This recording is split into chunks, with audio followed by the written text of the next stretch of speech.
자, 이제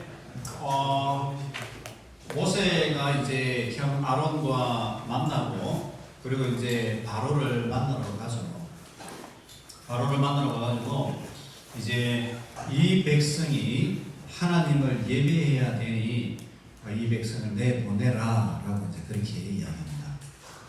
내보내라 라고 이야기하는데 바로가 반항을 하겠습니까? 콧방귀도 안 낍니다. 전혀. 콧방귀도 안 껴요. 전혀 아무 일 없었다는 것이 뭐 나일강에 강물이 피가 되고 막 이래도 전혀 이 바로가 끔찍도 안 합니다. 여러분 같아도 여러분이 바로라도 그렇지 않겠어요? 돈으로 따져보세요. 이스라엘 민족이 노예로 있고 그 민족이 이제 뭐 피라미드나 다리나 궁전이나 이러한 어떤 공공 건설을 하고 있는데 갑자기 저기 사막에서 양치기 하던 모세가 생각해가지고 내 나라 이러니까 웃기고 있네 이러는 거지. 웃기고 있는 그 생각도 안 했을 거야 아마. 어이가 없네 이러지 않았을까요? 자기가 뭐 한다고 칼과 뭐 군대가 있는 것도 아니고 지팡이 하나 들고 와가지고 내 놓아라 이렇게 하니까 뭘 황당한 일이죠. 모세가 생각할 때도 황당한 일이에요. 그런데 하나님이 함께 하시니까요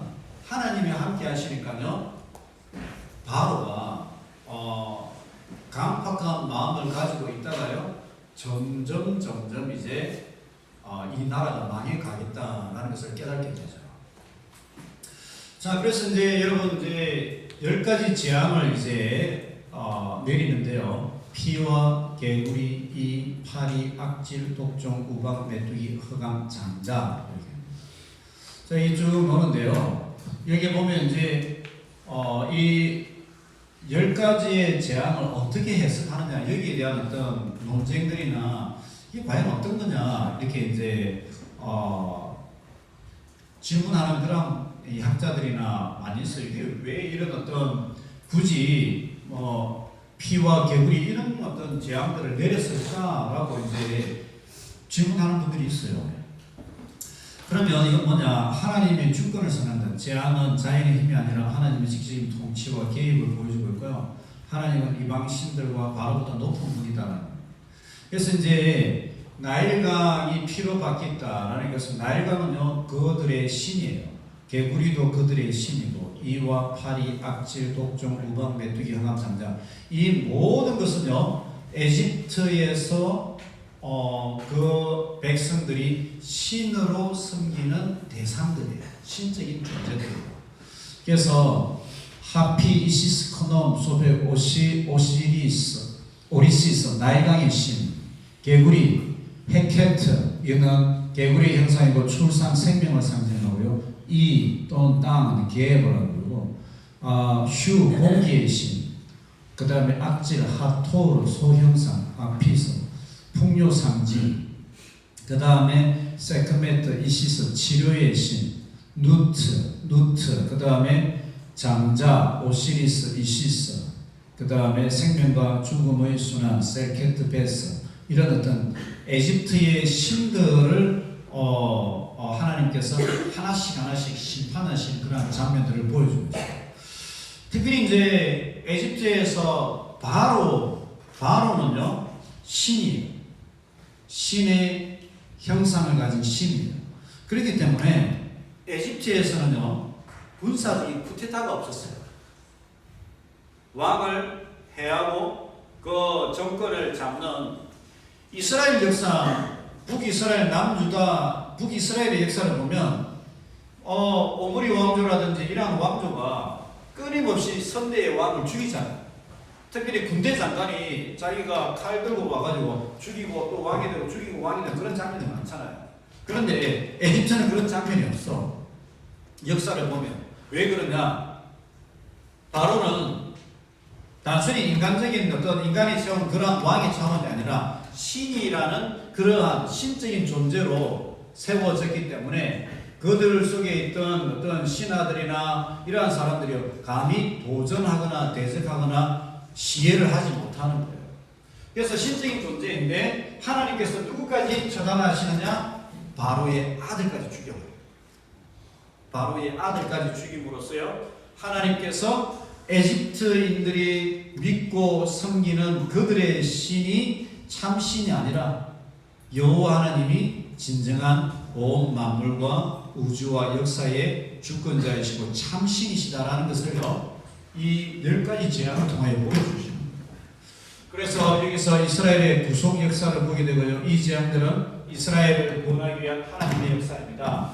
단순한 징벌이 아니라 구원의 도구이고 우상 숭배의 심판, 각각의 재앙은 이집트의 신들을 무력화시킴으로써 거짓 신에 대한 하나님의 심판을 보여줍니다. 그래서요 이 10가지 재앙을 통하여서요 하나님이 백성들이 이 노예에서 떠나게 하시는 거예요. 이 출애굽기 이 장면들을 보면 하나님께서 바로의 마음을 강팍게 했다는 그런 장면들이 계속 나와요. 바로의 마음을 강팍게 했다. 왜 그러면 강팍게 하셨는가? 왜 그렇게 했어요? 예.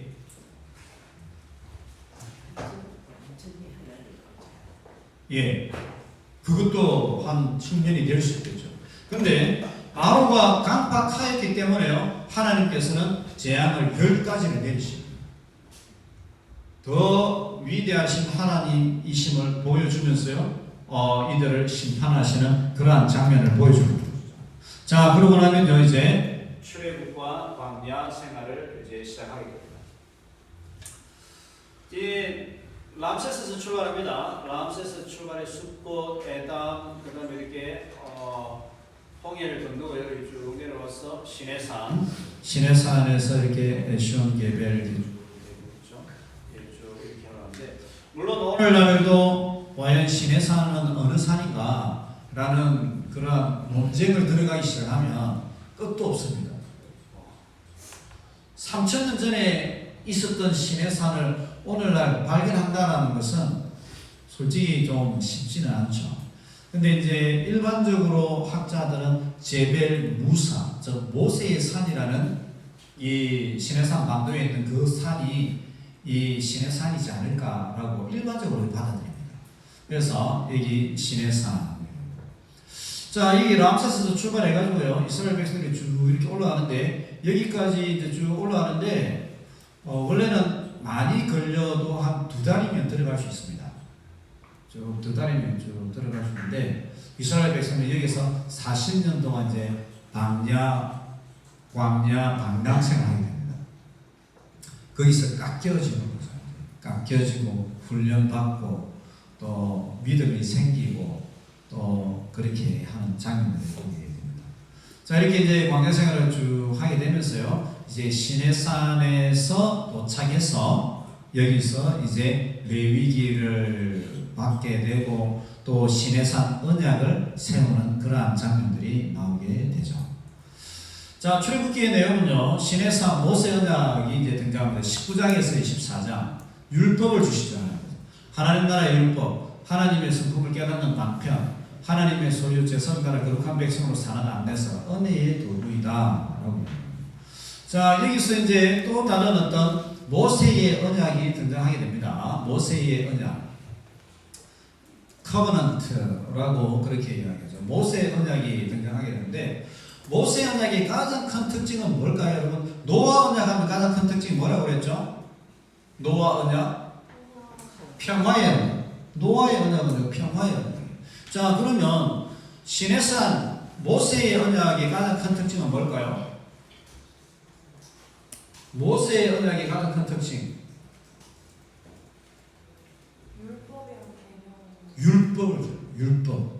율법을 하나님께서 주신 거예요. 구약 성경에 일반적으로 율법 계명은요 613개가 있다라고 알려져 있습니다. 613개. 하나님의 백성들이 이 율법을 따라 지킴으로 하나님의 백성이 되어 수 있는 그 방편을 보여주는 것이죠. 자, 그러면 이러한 어떤 계약은 목숨을 건 약속이고 계약의 체결 방식을 이제 보여주는데, 아브라함 언약에서도 이 언약이 나왔죠. 아브라함 언약에서도 어떤 언약이 나왔습니까? 아브라함 언약. 아브라함 언약에서 그죠? 아브라함 언약이 하는 뜻은 뭐다? 축복의 언약이다. 땅과 자손과 나라에 대한 언약인데, 그때는 보면 3년 된 암소와 염소와 양과 쥐비둘기 또 산비둘기를 자 이렇게 놓고 그 일을 지나가는 그 장면이 나왔었죠. 그 장면이 나왔었는데, 이 시내산 언약에도요 그게 나와요.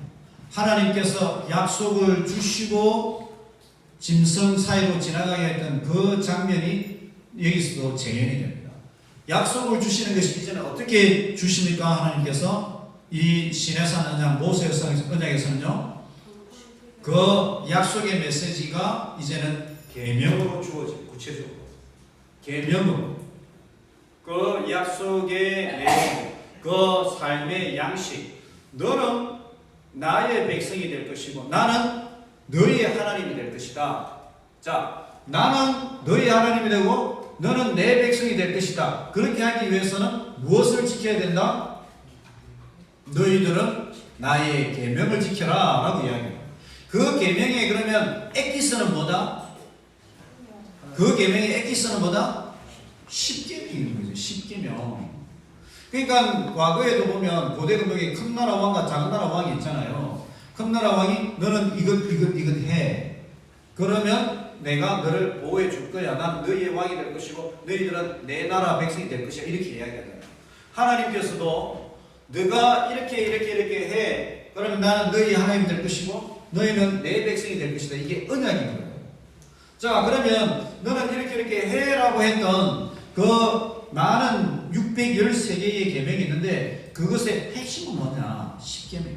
너는 나 외에 다른 우상을 두지 마라. 내 이름을 망령되이 일컫지 말라. 또 내 이름을 거짓되이 일컫지 말라. 그리고 정말 또 삶에 있어서 부모를 공경하라. 남의 것을 탐내지 말라. 가늠하지 말아라. 또 살인하지 말아라. 이것이 하나님의 백성으로 살아가는 계명입니다.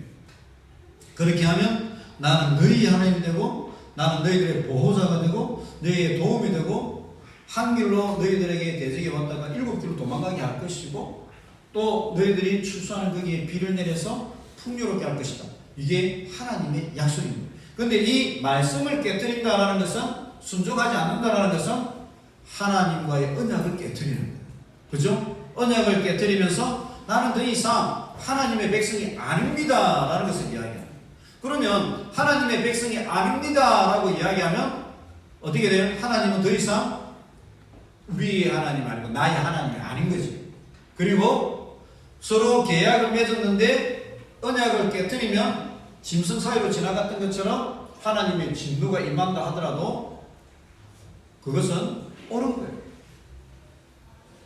근데 그 진노를 하나님께서 우리에게 쏟으신 것이 아니라 메시아에게 쏟으신 것이 은혜인 거죠. 은혜. 그죠? 자, 이러한 어떤 계약의 방식이 있었는데 창세기 15장 18절 거기에 나오고요. 출애굽기 24장 8절에 나와요. 출애굽기 24장 8절에 나와요.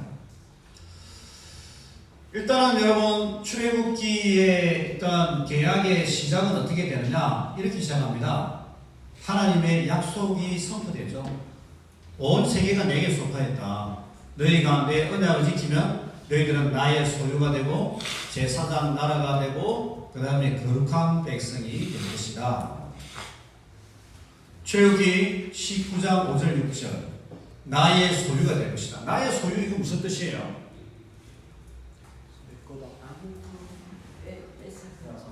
내 거니까 뺏어가면 안 돼. 뭐 이런 거. 여러분 그래서 신학을 해야 됩니다. 이 나의 소유라는 이 말은 히브리어로 세굴라이고 이것은 어떤 의미를 가지고 있느냐면 왕들이나 장군이 전쟁터에 나가서 봤는데 거기에 보석이 보이는 거야. 진귀한 보석이. 뭐 다른 나라 왕의 왕관이나 도장이나 엄청나게 값진 보석이 나오는 거예요.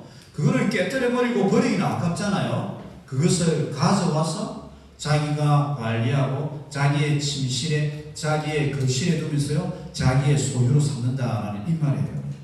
그래서 나의 소유 삼았다 이 말은 너희를 나의 진귀한 보석으로 삼았다. 존귀하고 아름다운 자로 삼겠다. 그래서 영어로 보면 treasured possession이라고 보석과 같은 나의 소유로 만들겠다 이런 뜻이에요. 보석과 같은 소유로 삼겠다. 그 다음에 제사장 나라가 된다 이 말은 무슨 말이에요? 제사장 나라가 된다 이 말은 무슨 말이에요? 나를 예배하는. 예배하는 것. 그것도 맞지만 더 근본적으로 제사장 나라가 된다. 그래서 우리가 신앙을 해요. 제사장, 이스라엘 공동체 중에서 제사장만 가지는 특권이 뭐예요? 하나님의 임재가 없는 다. 일반 백성들은요 성소와 지성소로 못 들어가는 거예요. 물론 예배 드릴 수 있죠. 그러나 제사장은 하나님의 임재 그 자체에 들어가는 거예요. 제사장 나라가 된다는 것은 이스라엘 공동체 전체가요 하나님의 임재를 경험하는, 기도하면 하나님의 응답을 받는, 하나님의 영적인 신비한 체험이 있는 그러한 거룩한 백성으로 삼겠다라는 제사장 나라. 거룩한 백성이 된다 이 말은 무슨 말이에요? 말씀을 따라 살아감으로 그 고대 근동에 있는 타락하고 엄란하고 범죄한 그 백성과 구별된 백성, 말씀의 백성 삼겠다라는 거예요. 자, 이런 대단한 하나님의 비전과 소유를 약속을 주시고 난 이후에요 하나님께서 율법을 주시는 거예요. 613개의 율법을 주시는 거예요. 그러면 율법의 목적은 뭐예요? 하나님의 백성들이 하나님의 소유가 되고 제사장 나라가 되고 거룩한 백성으로 살기 위한 가르침과 지침을 주는 거예요. 가르침과 지침을 주는 거예요. 자, 그러고 나서요 언약 체결식을 합니다. 언약 체결식을 하고 하나님의 임재가 임하는 것을 보게 됩니다. 그러면 출애굽기에서 언약 체결식을 어떻게 하느냐? 자, 지금까지 이제 하나님과 백성 사이에 내가 너희들을 소유 삼고 제사장 나라 만들고 거룩한 백성 될 것이다. 그러기 위해서는 너희들은 이런 일들을 지켜라. 규례를 주신 것이고 하나님과 백성 사이에 약속을 체결하게 되는 것이죠. 그러고 나면 어떤 피해 체결을 하느냐? 하나님께서 모든 이스라엘 백성들을 시내산으로 오라. 시내산으로 와라. 시내산으로 오는데 이게 등급이 있어. 제일 아래에는 백성들과 함께 온 백성들과 제단을 만들고요. 조금 더 높은 곳에서는 백성의 대표가 들어오고 대제사장이자 하나님 체험받은 모세는 정상에까지 올라가요. 하나님 임재소로 들어가요. 제사장이 들어가요. 여기 제단을 쌓는데요 12개의 지파에 이름하는 기둥을 세우고 큰 제단을 쌓고요. 그리고 각 지파별로 가져온 소를 잡았어요. 그 소의 피를 받습니다. 그 소의 피를 받아가지고요 어떻게 하느냐? 소의 번제와 화목제를 드리고요 피를 받아서 제단에 뿌리는 거예요.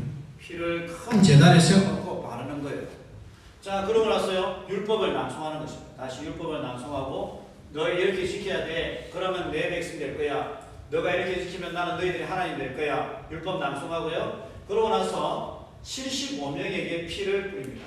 이스라엘 백성 대표들에게 피를 뿌렸다. 이것은 모든 백성에게 피를 뿌린 것을 상징적으로 보여주는 거예요. 모든 백성에게 이렇게 피를 뿌려서 하나님의 피 뿌림을